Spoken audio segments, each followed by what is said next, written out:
E chegou a hora da entrevista do dia com a Denise Campos de Toledo.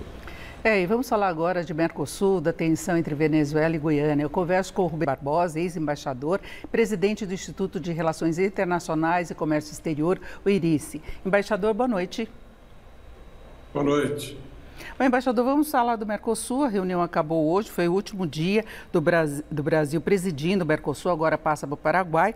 Não se fechou o acordo que era esperado com a União Europeia. Macron, na última hora, foi o principal opositor a esse acordo, que vem se arrastando a negociação por mais de 20 anos, mas houve um acordo, né, que se conseguiu já algum avanço, né, com Singapura, e o Mercosul quer avançar também para a Índia e Vietnã. Eu queria o seu balanço desse ponto de vista, de acordos comerciais, com a União Europeia ainda é possível alguma coisa?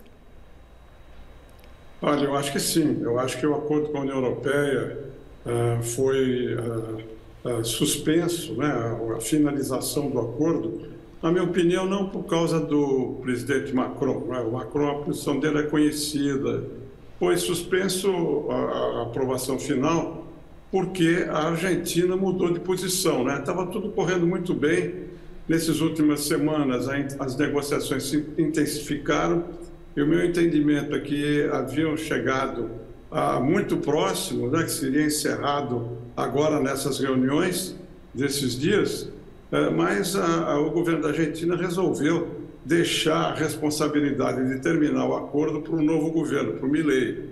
Mas eu acho que logo depois, quando o Paraguai assumir a presidência e o Milei assumir a presidência da Argentina, eu acho que essas negociações vão ser retomadas e eu tenho, enfim, esperança, né, de que esse acordo seja finalizado.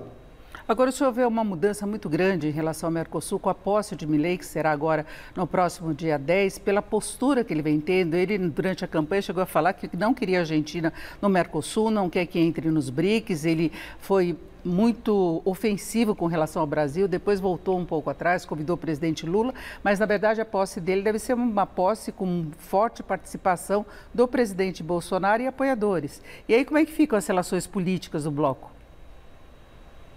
Olha, eu acho que uma coisa é a relação entre os estados e outra coisa é a relação entre os presidentes, a ideologia dos presidentes.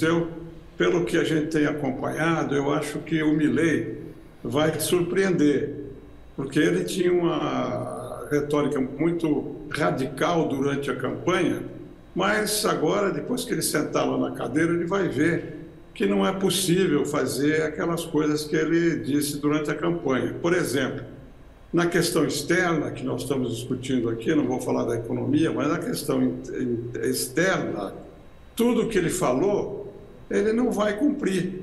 Quer dizer, ele não vai suspender as relações com a China, não vai suspender as relações comerciais com o Brasil, não vai sair do Mercosul, vai aprovar o acordo com a União Europeia, vai voltar à política em relação ao CDE, que tinha sido abandonado pelo governo atual, pelo Alberto Álvares, né? E a única coisa que ele vai manter, que ele falou na campanha e vai manter depois, eu acho, é a não entrada no BRICS. Aí tudo bem, é uma posição dele, é perfeito, não tem problema. Mas no mais, na parte externa, eu acho que ele não tem condições de manter um alinhamento, um afastamento da Argentina, porque ele precisa dos dólares, das exportações. Ele vai deixar de exportar o principal produto de exportação dele para o Brasil, na área agrícola, que é o trigo, ou os automóveis para o Brasil. Não vai. Ele vai continuar a manter a relação normal, comercial com a China e com o Brasil. Agora, e a questão do Mercosul se envolvendo, ou a preocupação que foi demonstrada até pelo presidente Lula, com possível conflito entre Venezuela e Guiana? A situação vai se agravando, a tensão aumentou, foi realizado um plebiscito na Venezuela, em que 95% teria apoiado essa ocupação do território na Guiana para exploração do petróleo, só que metade da população apenas participou do plebiscito. E hoje houve prisões daqueles que seriam traidores da pátria por não concordarem com essa anexação, com o não respeito ao território da Guiana. Mercosul pode fazer alguma coisa, pode se envolver nessa situação? E o que o senhor acha que pode ocorrer nas relações entre Venezuela e Guiana? Olha, eu acho, pelo meu entendimento, que o Mercosul já se envolveu, né? Aparentemente saiu um comunicado agora à noite, instando, né, os dois países a encontrar uma forma negociada, né, para a solução desse problema, que não interessa a ninguém a guerra aqui na região. A situação escalou um pouco de ontem para hoje pelas medidas que o Maduro tomou lá na Venezuela sobre a Guiana, né, com a relação à indicação de um general para ser o responsável, por aprovar na Assembleia uma série de medidas, né, sobre a ocupação lá. Mas eu acho que militar, do ponto de vista militar, acho muito difícil, eu pessoalmente acho muito difícil que haja uma intervenção, uma ação armada no território. Por quê? Porque haverá uma reação muito grande. Hoje mesmo já houve exercícios militares entre os Estados Unidos e a Guiana.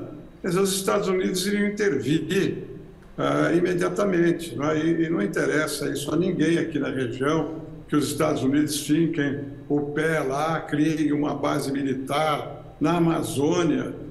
Isso vai contra a política externa brasileira de uma maneira mais